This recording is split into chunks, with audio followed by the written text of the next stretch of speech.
I don't think we nailed every aspect of our first-time user experience, but I think we tried to stay light on telling you what to do through text boxes. I have 2 kids. They skip 100% of text boxes in games. It's incredibly heartbreaking to me since I write those most of the time. There's jokes in them. They don't see the jokes. They just skip. So we know that like throwing up a text box that tells you how to do something is a Band-Aid solution in the end, really. Hi everyone, I'm Kristen Berman, and this is The Irrational Mind. As behavioral scientists, our job is basically to get people to do hard things. Things like saving money, eating better, calling your doctor, or avoiding the scroll. As you likely know, this is tough. Yes, I want to optimize my savings account interest rate, but today I want to go to brunch with friends and play some video games. So who better to learn about motivation than a game designer? And today we get into the heads of Joel Burgess and Dan Vader. These guys are all-stars in the game design industry. They've designed and developed numerous games, but for our purposes, we are going to zero in on Grindstone, one of the most satisfying puzzle games in recent memory. Dan was the lead writer and designer, and Joel was a studio director at Capybara Games. I went into the conversation thinking we would talk about the classic gamification mechanics, like points and gems and streaks. But instead we talked about the benefits of not awarding those types of kudos and points, and in their case hearts, and making the game harder, not easier. This, they said, has helped unlock users' motivation. In our society, it seems like we have 2 versions of motivation. One paradigm emphasizes tangible rewards. Money, allure, affirmation. These are the motivators. And these motivators are often mirrored in gaming through points and gems and streaks. We literally call this gamification. The other motivation paradigm more says big challenges motivate me. I want to climb a mountain. This feels heavy and hard, but it feels worth it in the end. We typically see these models of motivation as very different.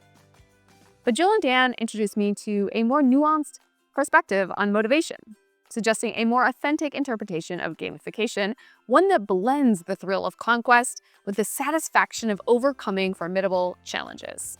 Here, the pursuit is not driven by the allure of rewards, but by the intrinsic value of the challenge itself, with rewards serving merely as a nudge to persist rather than the primary motivator. To be clear, Joel and Dan would never suggest removing hearts and daily challenges and leaderboards. These are critical, but they may be less critical than the underlying feeling of accomplishment someone gets in doing a hard thing. We hit it all in our conversation. We touch on leaderboards and their point of view on onboarding. They share an example of one feature that didn't work and one that did.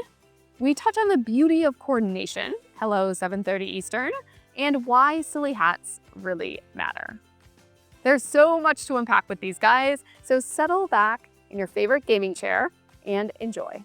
And on a more personal note, my day job is CEO of Irrational Labs. Irrational Labs is a SWAT team of behavioral scientists. We help companies design and build products that customers use, love, and pay for. This podcast is an exploration of behavior change across different domains. If you like it, you may also like working with us. Give me a shout at hello@irrationallabs.com and mention the podcast. And also throw us a bone, review, on Apple or Spotify podcasts. Thank you in advance. It really does help. Guys, thanks for joining. Very excited. This is my confession before we start, just so you know where I'm coming from. I watched a lot of videos of people playing games, but I did not go as deep as I should have in this homework. But I now understand how to watch people playing video games. So, I feel like I understand my husband a little bit more. So thank you for that therapy in general. So you guys are expert game developers, and you make things interesting and entertaining for a large group of folks. And I think you understand some of the mechanisms that immerse people. And so today we're going to focus not generically on all games you've done, but actually zero in on Grindstone, one game that you've collaborated together on. And so maybe the first kind of scene setting for folks is just walk us through what's the conceptual genesis of Grindstone and the initial idea behind it. So the basic game is it's a color matching puzzle game, but we're sort of giving it the aesthetic of a animated action game. So what you're doing is you're playing a character. His name is George. He's this kind of hulking barbarian in this brutal, icy, unforgiving world. And the levels are a 7x7 grid. And you're essentially your sole mechanic, your sole interaction as the player is to plot a path from George, your character, through light colored monsters that we call creeps, and try to get the longest chain, as we call it, that you can.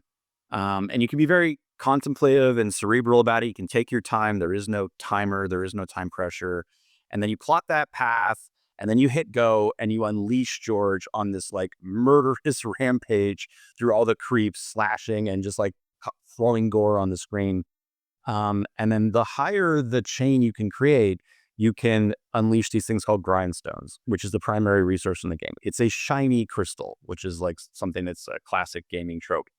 And then when you do that, it allows you, it's a rainbow crystal that allows you to both collect it as your prime resource in the world, but it allows you to switch colors to make even longer murderous chains through the level. And so that's the sort of basic interaction, is just plotting these color matching chains of destruction through the level. And you're playing this barbarian, but our sort of like little twist on it was that we didn't want to make a game that was like, a sort of machismo, testosterone-driven, typical barbarian game that's about some epic mythical quest. We wanted to boil it down to something that was like infinitely relatable, even to ourselves while we were making the game, which was just, this is your job. George is perhaps not passionate about killing creeps every day. He's doing it to support his family. He wakes up every morning. It's snowy outside every day, just like it is right now. He punches the clock and he goes to work. And we felt like that was a really fun little twist on this world and a way to bring players in to a fantastical world. And then, of course, the simple mechanic, the sheer act of chaining, there's not a lot of rules that govern it. It's very intuitive to the player. And that's the thing that kind of drives them to the next level and to the next level.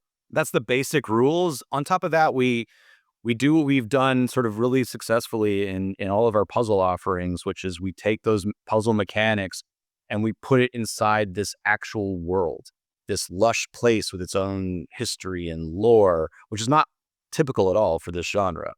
And we cast the player as a character with motivations, with familial connections, which is also not typical. Like usually in a color matching puzzle game, there is no character. The main character is the tip of your finger or whatever.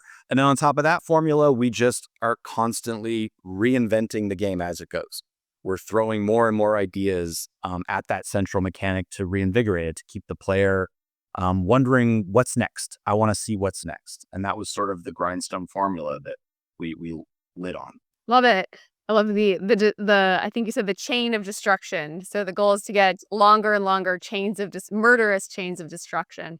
And so you mentioned basically that, you're adding things to keep people engaged. What, after they've gotten the basics, which seem to be, you're creating chains, need to be longer, you are George. What are the types of things that are added to keep them going, to keep them wanting to play again? Yeah. I mean, at its most basic, the actual just meat and potatoes level progression takes you on this journey. Most puzzle games, and we adhere to the sort of the trope of like the level content is spread across a vast spine that moves vertically up, next level, next level, next level. The difference is that at every threshold, we're introducing a whole new aspect of the world, a whole new biome, a whole new place with its own enemies and its own sort of little implied environmental story there. So just playing the levels, you're going to go on this pretty long epic journey that takes you a lot of different places. You're going to see a lot of different things. With that, of course, we want to drip new rewards, new pieces of gear, new twists to the mechanics so that even an expert by level 20 has to sort of like be put on their back heels and become an expert again at level 30, and then at level 50 and level 100. And then on top of that, we were lucky enough to sort of start dipping our toes into this idea of live service, of supporting a game ongoing. We started adding more and more content. And Joel was certainly a part of that process that we were sort of learning as we went. Maybe Joel can talk about some of that stuff. Yeah, because I came on in November of 2019 which was like 2 months after the game shipped, 3 months, I think, Dan, right? September 19th, 2019. And it was interesting, right? Because like Cappy had built this really compelling, surprisingly big puzzle game. And it launched with Apple Arcade. And we saw, like, it was obvious, I guess, that the game was worth it continuing to invest in, right? The game was great. The audience was responding to it. It was lauded over and over again as one of the best games in that service. And it had been kind of like a dark horse, among like a really strong catalog of game. So the question then became like, not just how do we incentivize like your most committed players, right? But how do we incentivize like players to return to games, stick with the game? How do we like make the experience better and better for new players? And this, like, if you follow, like, I'm gonna guess, like, Kristen, from like other guests you've had on the podcast, right? That like, the concept of SaaS or software as a service, which is like so dominant among like Bay Area software companies, right? Like, that's like a familiar concept that has bled into games as well. So like when Dan says live service, that's basically SaaS or GaaS, right? Like a lot of GaaS, games as a service concepts will come up. This stuff is like completely foreign to Cappy, despite being like a really storied studio with like a strong legacy. It was just not a place that Cappy had ever really spent any time like updating a game after it had been launched to an audience.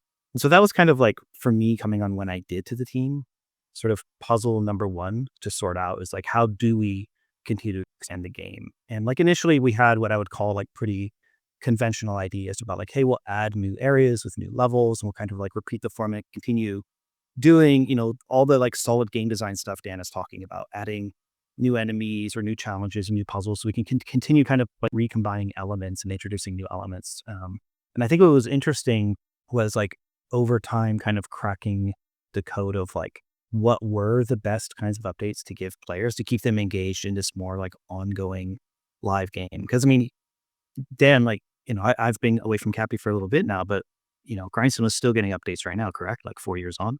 Yeah, it is. Exactly. We just celebrated its 4-year anniversary, which is kind of mind-blowing to us, to celebrate an anniversary of a game that we're actually still kind of working on. It's a milestone for the company and something we're really, really proud of.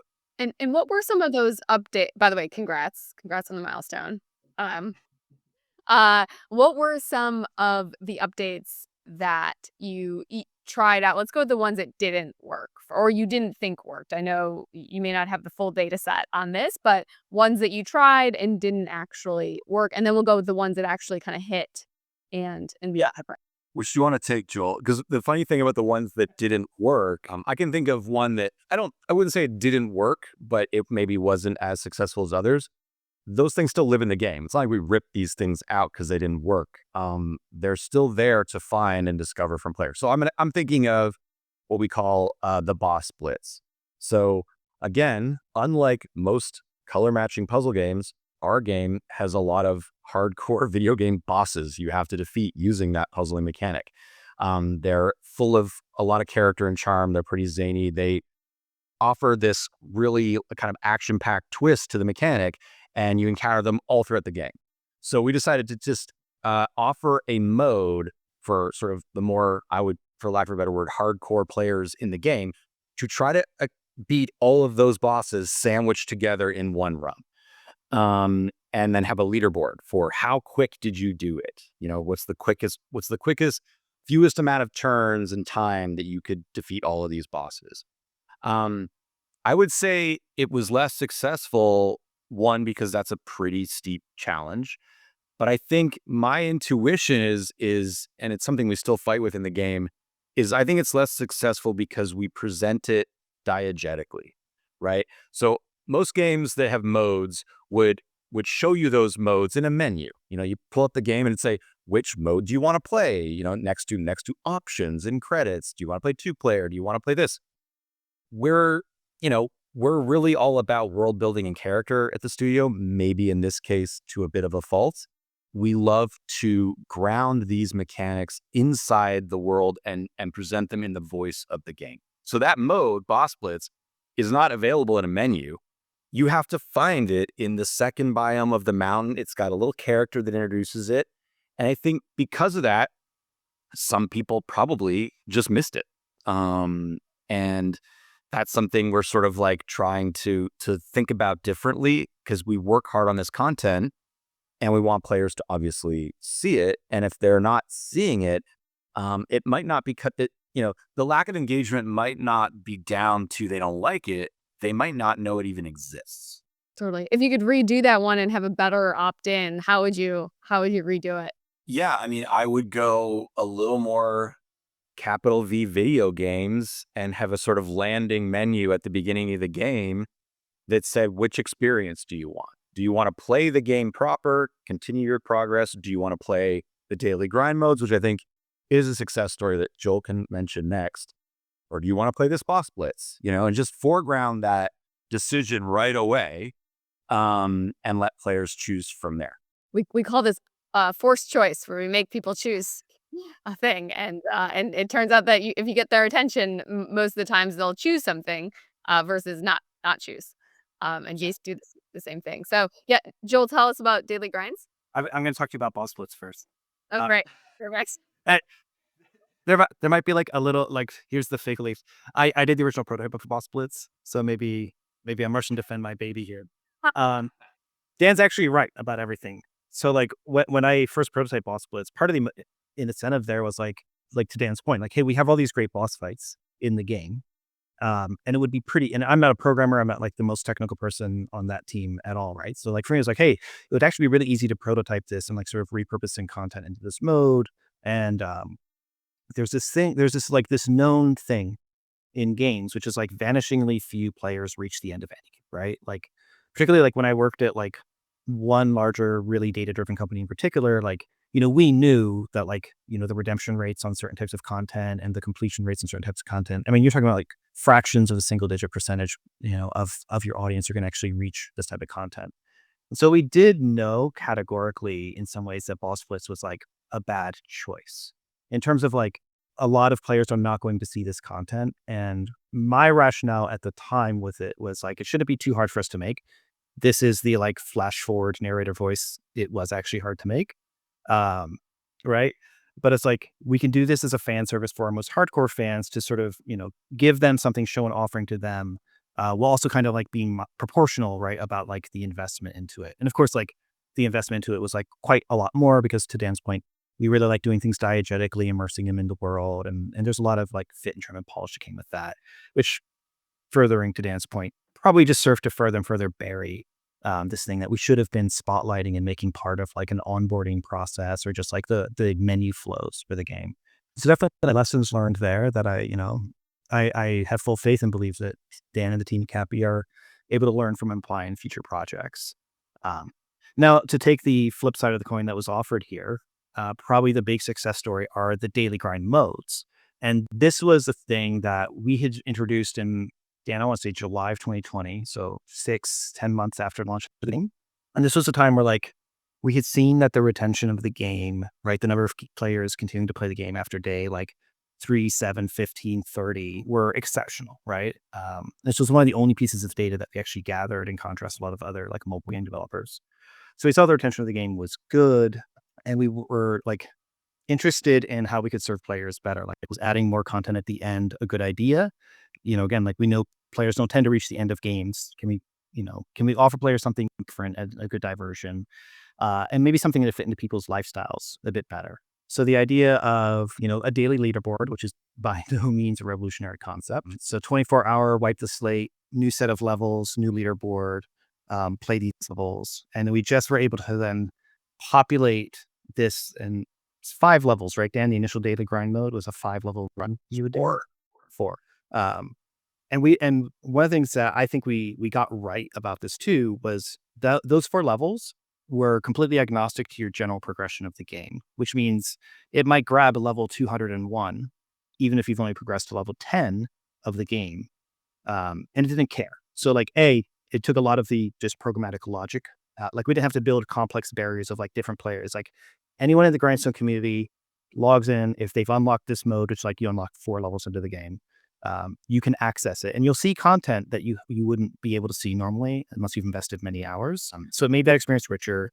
It served to kind of advertise stuff that like, oh, cool, I wonder when I actually get this weapon or when I see that kind of encounter. And then it gave players that leaderboard, which, Kristen, because I've listened to the show, I know you've had conversations with people about this kind of stuff before and the power of all that. Um, it was also like our first comeback mechanic, I want to say, right? So a comeback mechanic is kind of anything that like sits on a cooker. So for people really familiar with mobile games, Farmville, right, going back like 15 years to like Farmville, was like a good early mass adopted example of like you plant some crops, those crops take 3 real-time days to grow, and you come back 3 days later and log into your Facebook account and you harvest your corn, and then like that's a little bit of the game.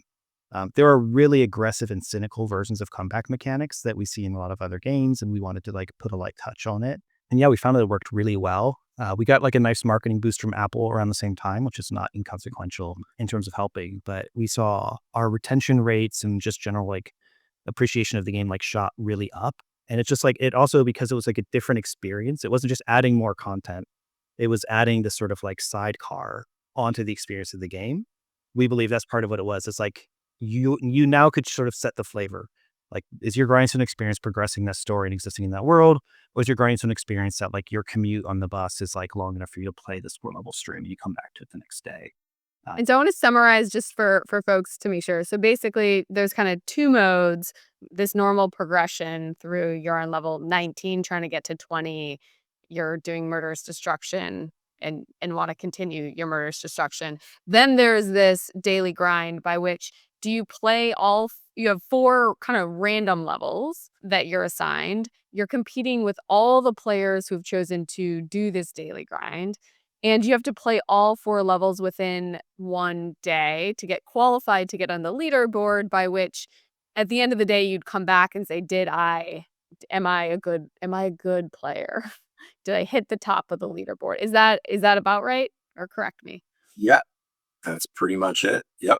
Nice. So did you see people coming back then?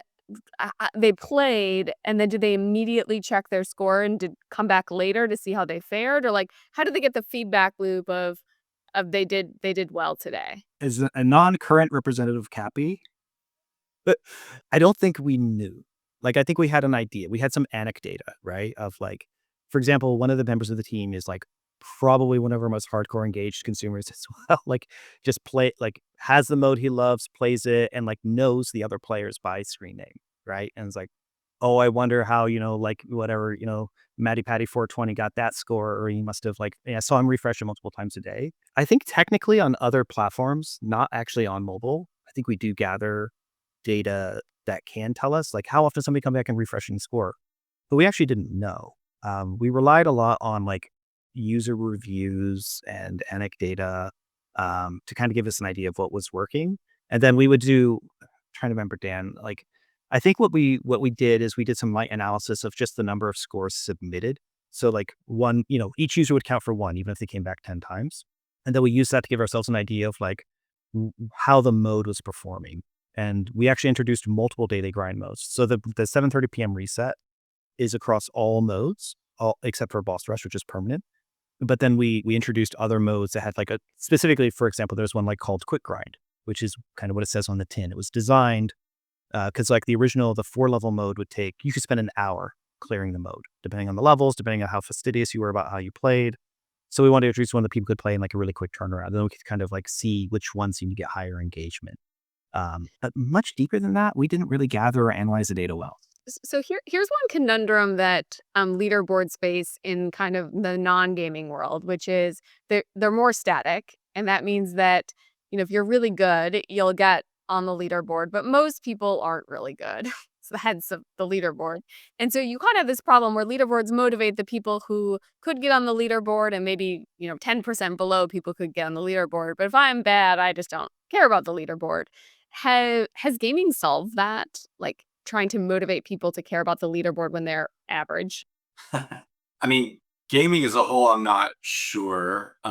We tried to solve this to a certain extent by giving you a reward simply for placing anywhere on the leaderboard. So we gave you a precious resource in the game, gold, and for logging a score, it doesn't matter if it's dead last or somewhere in the middle or at the top.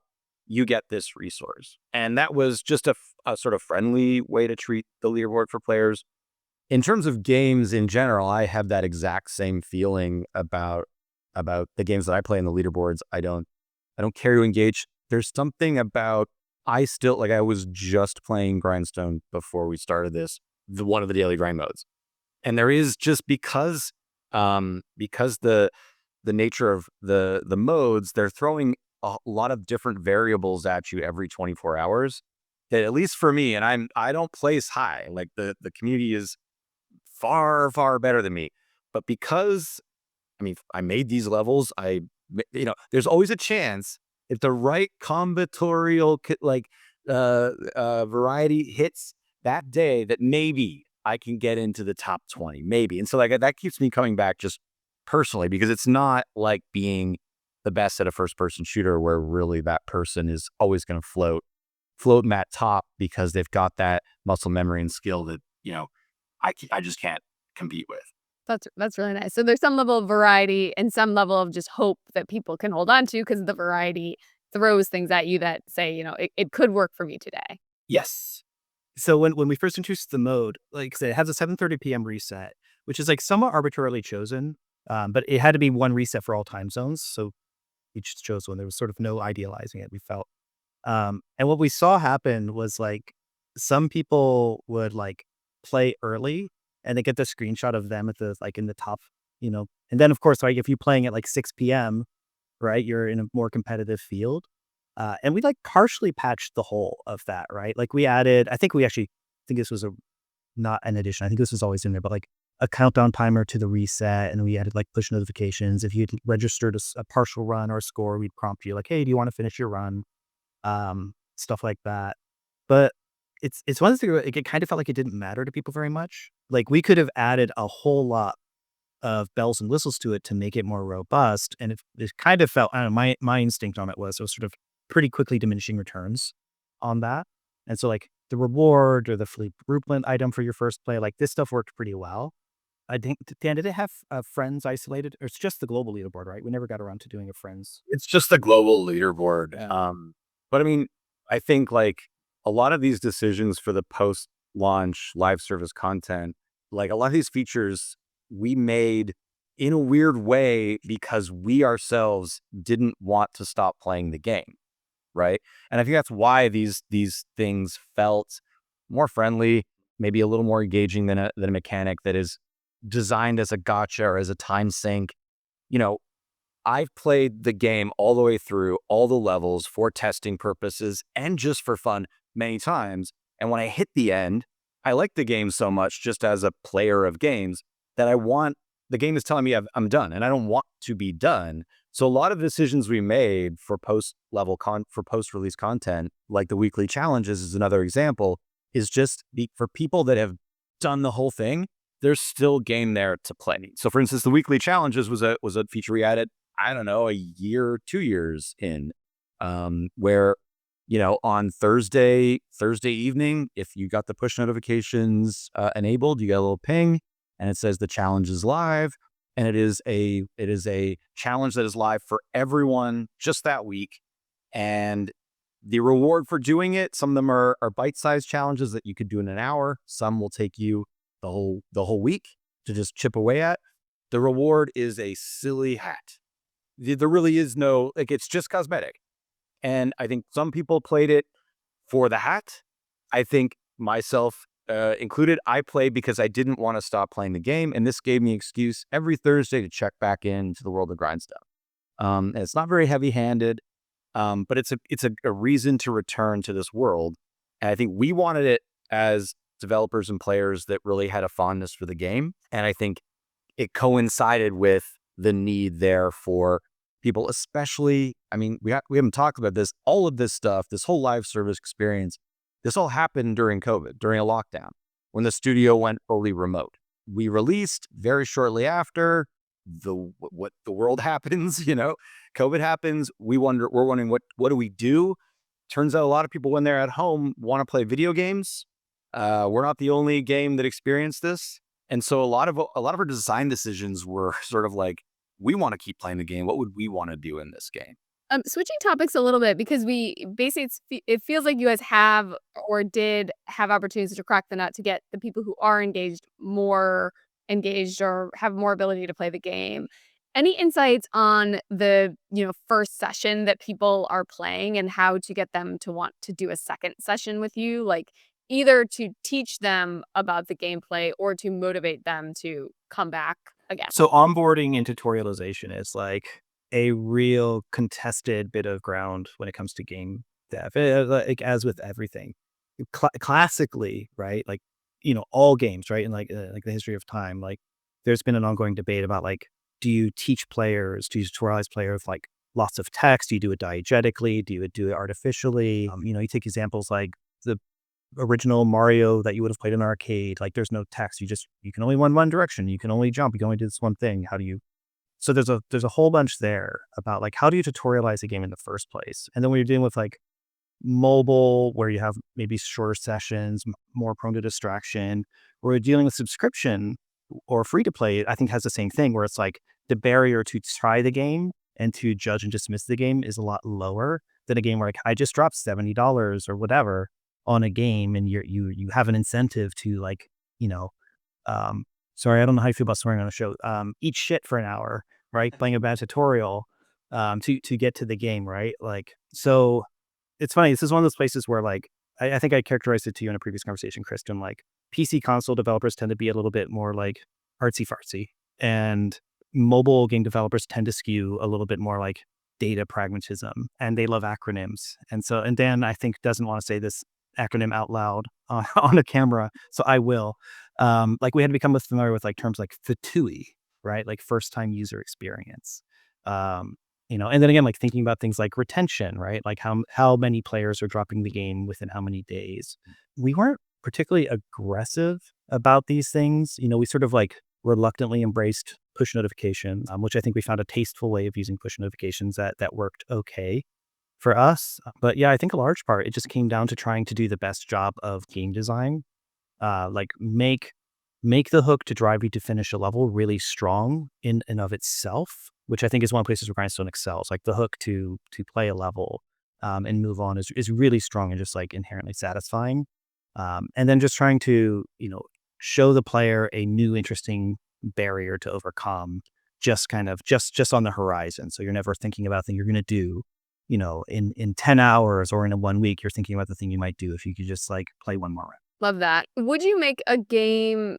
So imagine you had kind of a little spectrum, and you say we're here right now. We could either make it a little bit harder or a little bit easier for new folks. Where do you go? And obviously, you don't want a lot harder or a lot easier, but like where would you tend to have the new experience go? Yeah, I mean, this is always the struggle, and we fight against this in every game we make. And I don't think that we've ever totally nailed it. But I mean, Grindstone is actually a really good example of when we started working on it in earnest, it was very easy.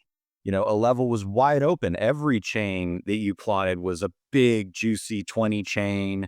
And back then it was spitting coins every kill. If you killed one guy, coins flew, like you did a good job. And we couldn't figure out, why weren't new players within the studio that or play the game, why weren't they pushing to make those bigger chains, those big, juicy, satisfying chain? Why were they just going, well, let's kill these 3, I get coins. First step was rip out the coins. Don't give them coins don't pat them on the head for every little thing they do, no matter how significant or significant. The second thing was and this is sort of counterintuitive for, I think, a FTUI, a first time user experience, but is to not make it so wide open, to kind of introduce what I call a good friction, just a little bit of tension there to push against, so that when you finally do achieve that big chain, you figured out how to do it and it felt good and you want to do it again. So I thought, the early game we were working on where it was wide open, it actually didn't tell you how to play the game in a weird way. It was too easy. So you didn't know what was the right decision, So adding a little bit of friction, forcing the player to earn that bigger chain themselves, I think was an incentive to both, I want to keep going. I want to have that feeling again, but it taught through play. I don't think we nailed every aspect of our first time user experience, but I think we tried to stay light on telling you what to do through text boxes. I have 2 kids. They skip 100% of text boxes in games. It's incredibly heartbreaking to me since I write those most of the time. There's jokes in them. They don't see the jokes. They just skip. So we know that like throwing up a text box that tells you how to do something is a Band-Aid solution in the end, really. The best way to do it is through play and through visual cues that are easily signified. And so we tried to strike a balance between the two. Like, here's how to do this. Again, we presented it diegetically with a little funny dude telling you how to do something with a joke on the end.